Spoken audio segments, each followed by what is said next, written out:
Subject of today's video is front ends, things I've experienced with them, brands I've tried, things I'd recommend, brands I'd recommend for front end parts. Front ends have been the #1 maintenance item for my 2 Dodge trucks. I haven't had any problems with hardly anything else besides front ends. So for this video, I'm going to go through, tell you what I've tried, experiences I've had, different brands and parts that I would recommend. So I have my 2003 truck with me today. I've had this truck for over 5 years, and I got the most amount of experience on front ends with this one. I will talk about the other truck also as we go through. I want to start with wheel bearings. Wheel bearings, the original wheel bearings were designed by a company in Sweden, engineered, and they were manufactured in the USA. But the wheel bearings at the time got an award-winning design. And overall, they're very easy to replace, and they don't require any service or maintenance on the trucks. So here's my history with them. Original wheel bearing over here on the driver's side lasted 205,000 miles. Now, it wasn't bad, but I was going for an upper ball joint job, and this wheel bearing was seized. I didn't know about the power steering trick. So what ended up happening was it got damaged in the process of removal, and I had to replace it with something real quick. So I went with like a basic parts store brand, like O'Reilly's or AutoZone or Advanced. I forget which one, but I replaced it with one of those wheel bearings. And within a year, that wheel bearing went bad.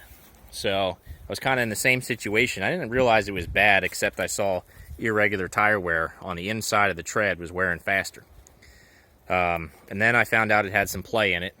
And I was working on replacing shocks or something at that time. I forget what it was, but I was working on something else. Actually, it was U-joints. And so I had to replace it real fast again with something. Well, what did the parts store have? Only alternative was Moog. So I bought a Moog wheel bearing.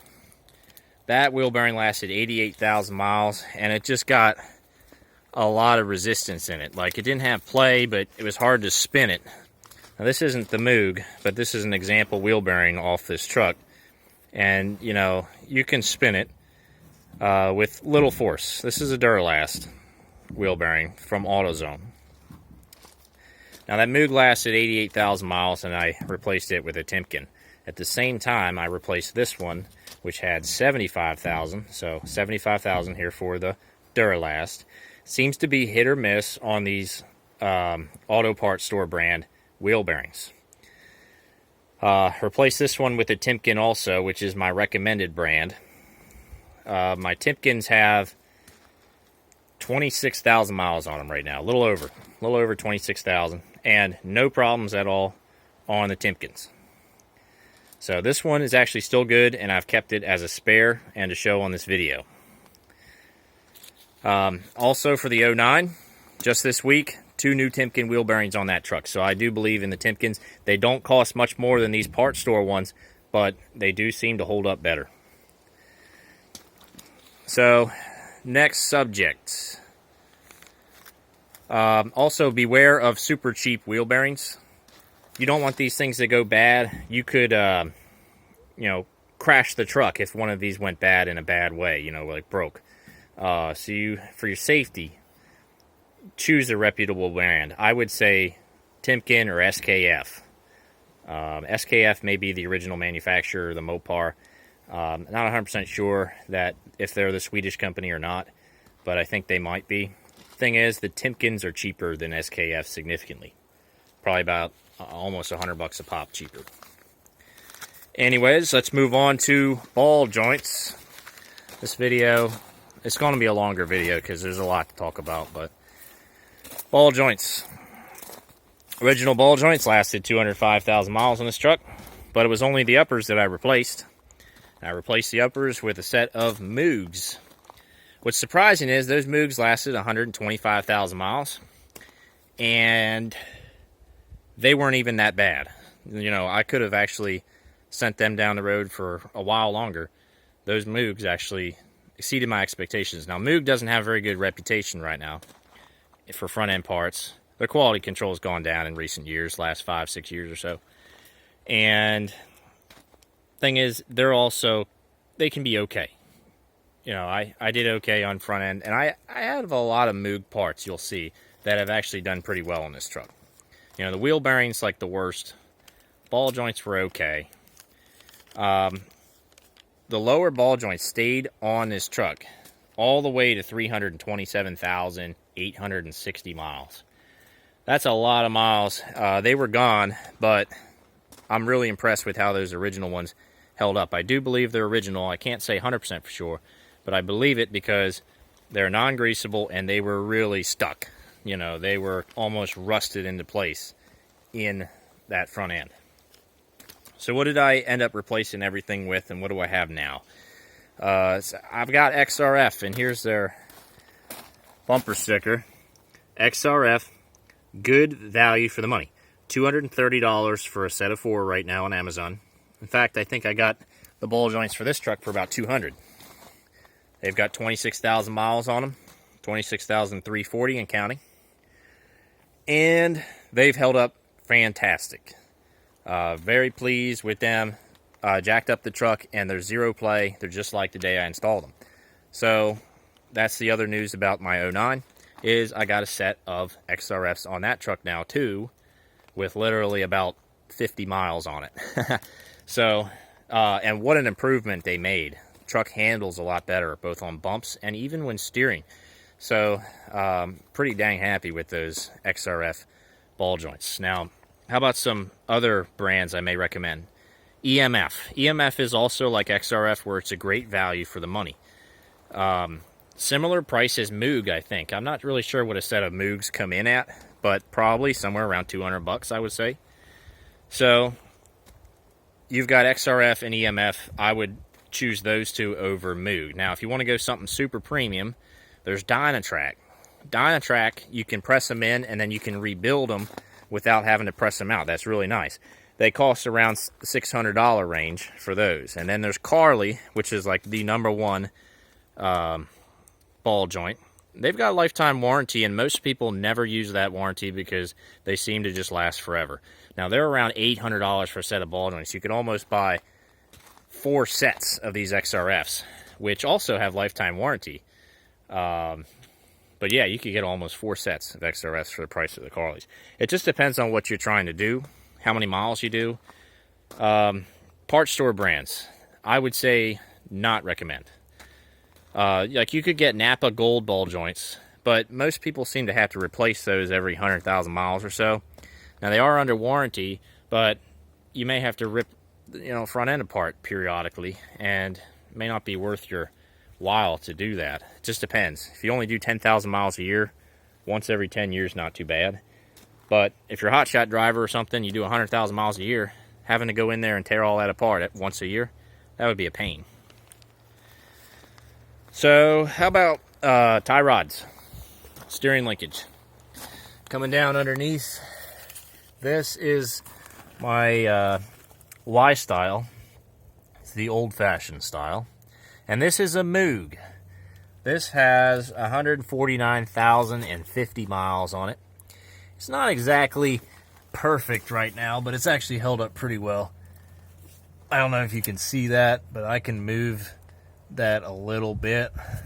It doesn't have any lateral play, which is what causes your death wobble, but it's got a little bit of forward and backward play. Some of that could be normal, because it has to have a little bit of flex while you're steering. But Moog has actually been pretty dang decent for tie rod ends, and I would actually recommend them. But they're not the best. Here is a Moog tie rod end. This goes on the driver's side. Should I ever decide to replace it, I have one, and they are greasable. Best place to get these, if you just want to do the ends, is Amazon. Under $30 on Amazon, like 28 bucks. A lot of places will sell you one of these for 50 bucks. So Amazon's a good spot to get these. Now, who is the best on steering linkage? I would say Synergy. I'm a fan of the Synergy design. It's an alternative design. It's not like the original Mopar design, or it's not like the T-style that they have these days either. That's what my 09 has, a T-style. Still has its original tie rod ends on that truck. So 242,000 miles on the original Mopar one on that truck. So overall, tie rod ends, I haven't had too bad of luck with tie rod ends. Synergy though, if you really want to improve your front end, that may be a great upgrade for you. Now to move on to sway bar ends, this is the only truck that's had new sway bar ends. Old sway bar ends were replaced due to rust. Now this truck was a Delaware truck, so up north, you know, they don't get that much snow in Delaware, but I also had it in Pennsylvania for a while, and the sway bar end links got rusty. So I replaced those with Moogs. Let's see what our miles are on those. It is 149,050 on these Moog sway bar ends. They're still hanging in there for me. And my other truck still has the original stock ones. U-joints. U-joints, front axle U-joints. There they are. Those are Moogs, non-greasable Moog. I would recommend non-greasable. They're stronger and they're fully sealed. See, the greasable ones, they're hollow inside, so they're not as strong. And they're also meant to emit grease. When you grease them up, they let some grease out. Well, that can also let water in, so the elements can get to those. And a lot of people would forget to grease these and may not want to grease them because it's kind of hard to access the grease point on these things. So I recommend non-greasable. However, my preferred brand, if I was to buy U-joints today, would be Spicer. I think Spicer makes the best U-joints. These Moogs, though, are holding up quite well, and they have 112,970 miles, about 113,000 miles on those U-joints. The other truck has not needed U-joints yet. If it does, I'll go with Spicer. And then finally, shocks. Bilstein 5100s is what I have on this truck, holding up very well after 113,000 miles of use. I definitely recommend these shocks, but it's not the only good shock out there. I would say King Shocks is the other brand I would consider. There's some options out there for you, but for a 3/4 ton, 1 ton truck, and how heavy these are, you really want to have a supportive shock. So these aren't the smoothest ride in shock, but they're very supportive and good for handling on these trucks. They also help limit tire wear and tear as well, and tire chop. They've reduced that. My tires have had excellent lifespan, and I've got a set of those Bilsteins on my other truck also. So that about does it for front end. There are some other information I have about front ends is maintaining them. So if you get your greasable parts, which I recommend, greasable ball joints, greasable tie rod ends, and then non-greasable U-joints. So get yourself a good grease. I just got this. Haven't tried it yet, but this is probably going to be the best grease I've ever used. Good stuff for front end. Schaefer's 238. It's waterproof. It's also really sticky, so it'll stay in there. In the past, I've used Traveler greases. You can get it at Tractor Supply. I've tried the purple and the black tube. Now, the purple one's your automotive. The black one is your heavy equipment, semi-truck. It's a moly grease. And I probably used 2 or 3 tubes of that black tube, and it's been good, you know, no complaints. I just got this to try it out, and I think you can't go wrong here. A lot of people just love this. So, that said, that's about all I have to say on front ends. It is the #1, most intensive thing I've had to deal with on these trucks. No transmissions or injectors or turbos to speak of, just front end. So, I'm praying that the setups I got now are good to go, and it probably would have been better if I would have just went with a good ball joints like this, good wheel bearings like this, you know, just to begin with, and I may not have had to come back and replace things over again. So I'm making this video to help y'all, point y'all in the right direction as far as what I recommend on front ends. So I hope you all enjoyed this one. Yeah, have a great day.